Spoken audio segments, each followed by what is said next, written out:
bagay kay Ate Elfa. Elfa, may ribbon pa. Ay, ito bagay ito kay Ate Glenda. Sige nga. Ay, Ate Uy, ito bagay ito sa'yo. Hindi ko nagamit yan. Ate Bani, ito po bagay sa inyo. Tama naman, bagay. Princess, ang gaganda naman ng mga to. Thank you, hindi mo pa rin kami nalilimutan.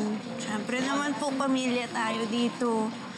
Kahit hindi po maganda yung mga sinapit ko dito, hindi ko rin po makakalimutan yung mga aral na natutunan ko dito.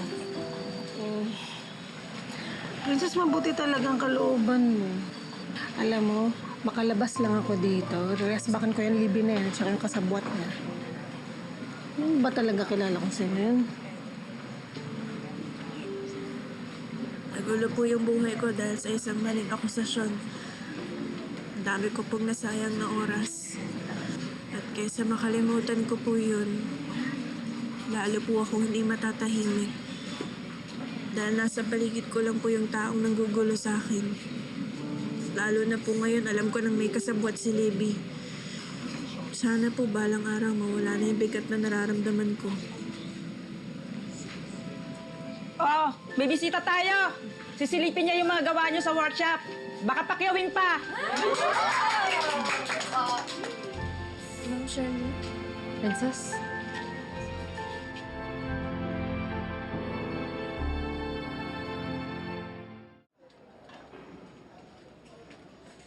Ang dami niya pong binili, Ma'am Charlene. Plano ko kasing kuning supplier itong taga City Jail sa Second Chances. Papakita ko to sa mga staff para papaganda nila. Ikaw, ba't ka nandito? Nagdala lang po ako ng mga lumang damit kila Ate Bane. Kahit saglit lang po ako rito, naging pamilya ko na rin sila.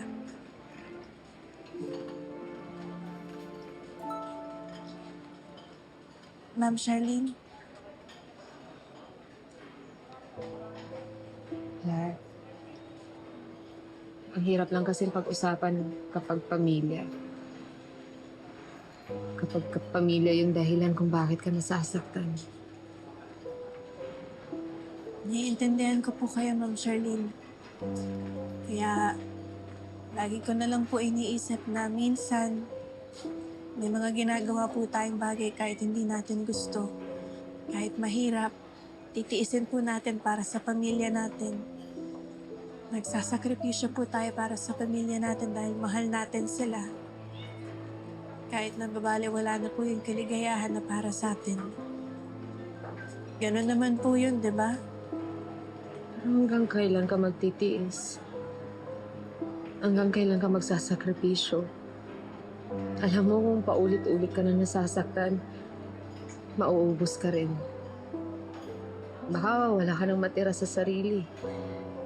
Or pati sa pagmamahal mo sa iba.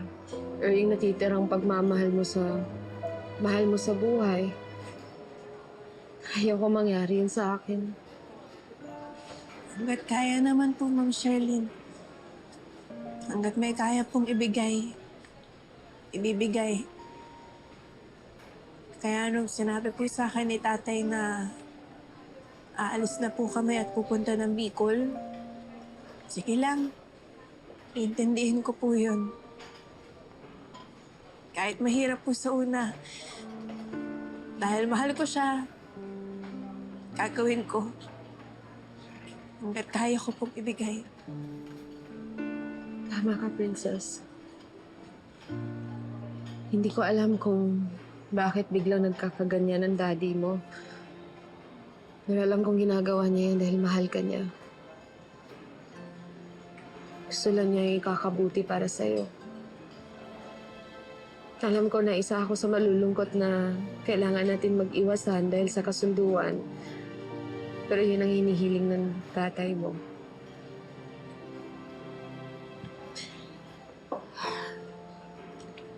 Walang magulang na gustong ipahamak ang anak nila. Alam mo, dahil sa pag-aaway namin mag-asawa, hanggang ngayon, hindi pa rin kami bati ng anak ko. Ang sakit-sakit. Sorry po. Bakit ka nagsasorry? Dahil yun din po ang gusto kong sabihin sa tatay ko. At gusto kong maramdaman niyo rin po yun. Kaya pagdadasal ko po na kung ano man po yung kinakaharap niyo ngayon, magiging okay din po yan. Dahil kung ako po si Libby, hindi ko hahayaan na masira yung pamilya na meron ako. Ako po, Ma'am Charlene, ang tagal ko na pong hinahangad na magkaroon ng kumpletong pamilya. At kapag dumating po yun, hindi ko hahayaang mawala yun. Poprotektahan ko po yung pamilya ko hanggang dulo.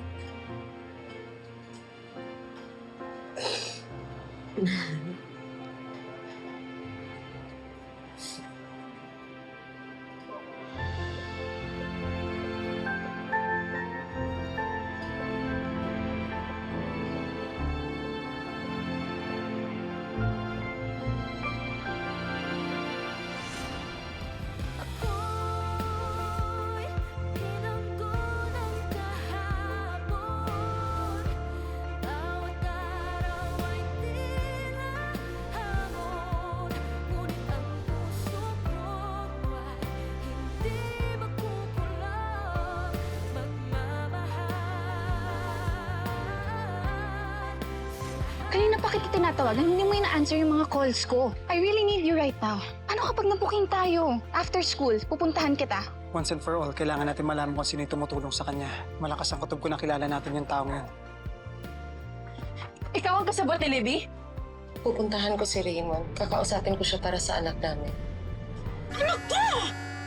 Hanggang dito ba naman, pinapairal mo pa rin ang pangaagaw mo, ha? Parehas tayo nasa sitwasyon ng pagloloko. Ang pagkakaiba lang natin, ako, single, ikaw may asawa, at niloloko mo pa siya. Gawain ng desperada, yung mga agaw at magnanakaw. How dare you! Nandyan, lahat ng listahan ng mga batang sinurrender nung buwan na iniwan mo sa correctional si baby girl. Walang baby girl na nakalista dyan. Pag naibenta namin yung bahay, aalis na agad kami ni Princess. Hindi mo kayang takasan ng katotohanan.